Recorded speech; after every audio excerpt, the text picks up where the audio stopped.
Vamos a ver, finalmente, para ilustrar algunos casos en donde se ha colocado un catéter de Swan-Ganz. Les propongo que veamos a esta paciente. Esta es una paciente que reside en un geriátrico, que ingresa luego de 24 horas con sudoración, vómitos profusos y relata un dolor precordial desde el día anterior. Y en el electrocardiograma se observa un infarto inferior evolucionado. Presenta mala perfusión periférica, la auscultación pulmonar es dificultosa por EPOC y la placa de tórax muestra signos confusos de fibrosis pulmonar. Entonces, el médico a cargo decide colocarle un catéter de Swan-Ganz. Lo primero que tenemos que determinar es en qué cuadrante el paciente se encuentra. Si en el normal, hipovolemia, hipervolemia o en el shock cardiogénico.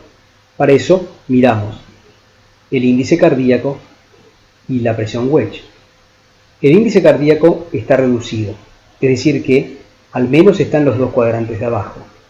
Pero la presión wedge es muy baja, por lo tanto está en el cuadrante de la hipovolemia. Este es un shock hipovolémico. ¿Cuál será la terapéutica entonces? Será obviamente la expansión con fluidos. Las drogas inotrópicas no serán útiles en este momento y la nitroglicerina hipotensará todavía más al paciente. ¿Por qué ha caído en este cuadrante un paciente con un infarto? Bueno, seguramente el infarto no es muy grande, pero lo que sí, el paciente ha tenido sudoración y vómitos profusos y esto la ha llevado seguramente a la deshidratación. Ingresa por un infarto, pero el cuadro es de hipovolemia.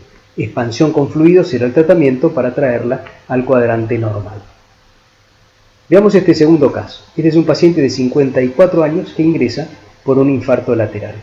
El paciente se encuentra ansioso y taquipnéico, satura 98%, tiene adecuada perfusión periférica y no presenta RALes. Lo primero que hacemos entonces es determinar en qué cuadrante se encuentra. Para eso miramos el índice cardíaco y miramos la wedge. Vemos que el índice cardíaco es normal, vemos que la presión wedge también es normal. Por lo tanto, el cuadrante en el que se encuentra nuestro paciente es el cuadrante 1, que es el normal, hemodinamia normal. ¿Cuál es el tratamiento?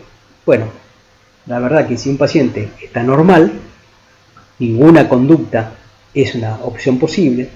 Nitroglicerina también puede recibir porque se trata de un infarto y todo infarto que tenga buena presión arterial e incluso este paciente está un poco hipertenso, también es lógico que reciba nitroglicerina.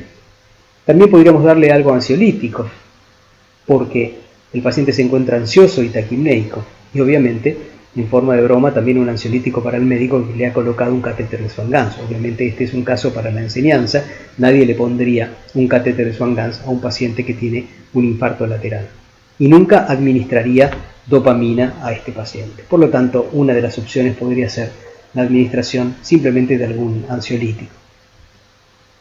Veamos el tercer caso. Un paciente que tiene 62 años, que ingresa por dolor precordial sin cambios en el electrocardiograma. Se inicia goteo de nitroglicerina y a los pocos minutos presenta hipotensión severa, obnubilación y mareos. Se suspende la nitroglicerina y se lo expande con 1000 mililitros de solución fisiológica, persistiendo el cuadro de hipotensión. Lo primero que tenemos que ver entonces es en qué cuadrante se encuentra. En este caso, el índice cardíaco es adecuado y la presión wedge está prácticamente normal. Podemos ver otro de los elementos del catéter de Swan-Ganz como son las resistencias vasculares sistémicas. Vemos que las resistencias vasculares están muy bajas y si tocamos la piel del paciente tiene una perfusión adecuada, pero además está caliente.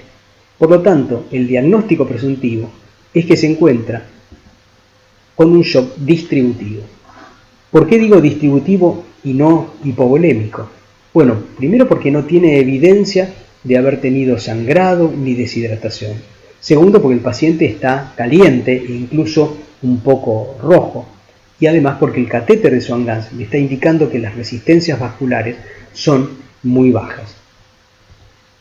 ¿Cuál será el tratamiento para este paciente? Bueno, primero entenderlo. ¿Por qué un paciente con dolor precordial al que se le administra nitroglicerina presenta a los pocos minutos hipotensión severa? Posiblemente este paciente haya estado tomando sildenafil. El sildenafil es un dador potente de óxido nítrico que cuando se combina con otro dador potente como es la nitroglicerina genera vasodilatación marcada. Por eso es que siempre en los pacientes con infarto hay que preguntar si no han tomado sildenafil en las últimas 24 horas antes de administrar nitroglicerina o dinitratos sublinguales. ¿Cuál será el tratamiento para este paciente? Bueno, obviamente se lo puede expandir más, se lo puede poner en Trendelenburg, pero tarde o temprano tendremos que utilizar noradrenalina o fenilefrina para subirle la presión arterial. Vamos al siguiente caso. Esta es una mujer de 50 años, hiperobesa, que está en posoperatorio de cirugía bariátrica. Presenta edema agudo de pulmón hipertensivo que se trata con nitroglicerina, furosemida y ventilación no invasiva, pero persiste con disnea y piel fría, sudoración, livideces y rales congestivos. Tiene además disfunción renal con una urea de 190 y una creatinina de 2,5 y satura 89%. Además está oligúrica. El electrocardiograma presenta infradesnivel del ST en D1 a BL y B5 y B6 y no tiene buena ventana ecocardiográfica, por lo tanto el médico decide colocarle un Swan-Ganz. Pensando en que este paciente puede tener varias cosas, puede tener, obviamente, persistir con un edema agudo de pulmón hipertensivo, pero también puede tener isquemia miocárdica, también puede tener un tromboembolismo de pulmón debido a que es un posoperatorio de cirugía bariátrica, y también simplemente puede tener hipervolemia debido a que tiene disfunción renal y ha recibido seguramente expansión en la cirugía. Veamos qué nos dice el catéter de Swan-Ganz. El catéter de Swan-Ganz indica que tiene un buen índice cardíaco y que la presión wedge está elevada, por lo tanto está en cuadrante 2, hipervolemia, seguramente generado, primero, por alguna expansión que ha tenido, segundo, por la disfunción renal y tercero, por una hipertensión marcadamente incrementada. Fíjense que tiene 165, 100 de presión con una TAM de 122. Así que el diagnóstico es de hipervolemia. ¿Cuál es el mejor tratamiento para este cuadrante? Bueno, ¿qué persiste? ¿Cuál es lo predominante acá? Es la poscarga marcada que ha hecho que el ventrículo izquierdo tenga que hacer más fuerza y se ponga isquémico para poder abrir la válvula frente a esta presión, o la sobreexpansión.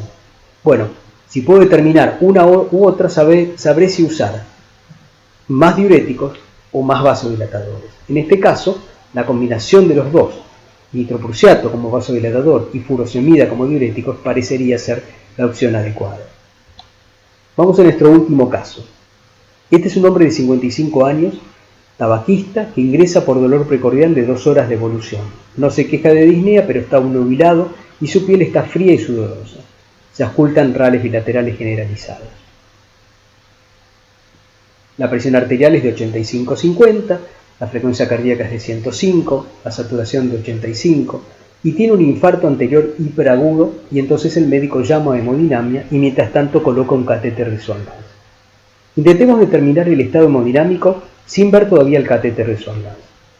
El paciente está hipotenso. Por otro lado, está obnubilado y la piel está fría y sudorosa. Esto me hace ver que el índice cardíaco debe ser menor a 2,2. Por otro lado, se auscultan rales bilaterales generalizados. Este me hace ver que la presión wedge debe ser mayor a 18 milímetros de mercurio. Por lo tanto, el cuadro con el que el paciente se encuentra es un shock cardiogénico. Vemos lo mismo en el Swan-Ganz. El índice cardíaco es de 1, es decir, por debajo de 2,2, y la presión wedge está elevada, más de 18 milímetros de mercurio, está exactamente en 23 milímetros de mercurio. ¿Cuál será el tratamiento, además de intentar la reperfusión lo antes posible del vaso? Bueno, podría intentar una expansión inicial con 500 mililitros.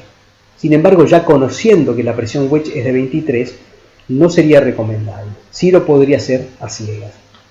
Las otras opciones son utilizar un inoconstrictor. Esto significa algo que me incremente el índice cardíaco y a la vez me incremente la presión arterial. Creo que esta es una buena opción. Podría utilizar también dopamina más nitroglicerina, pero cuidado porque la nitroglicerina puede hipotensarme más al paciente y la dopamina puede taquicardizarlo todavía más. Dobutamina estimularía al índice cardíaco, sin embargo, no mejoraría la presión arterial, que es el otro determinante de la presión de la perfusión tisular sobre el cual yo tengo que trabajar. La utilización de diuréticos es factible, pero para bajar la presión wedge, pero recién cuando cumpla con el primer objetivo, que es incrementar la presión arterial. Y finalmente, el uso de dopamina es posible cuando uno no cuenta con noradrenalina.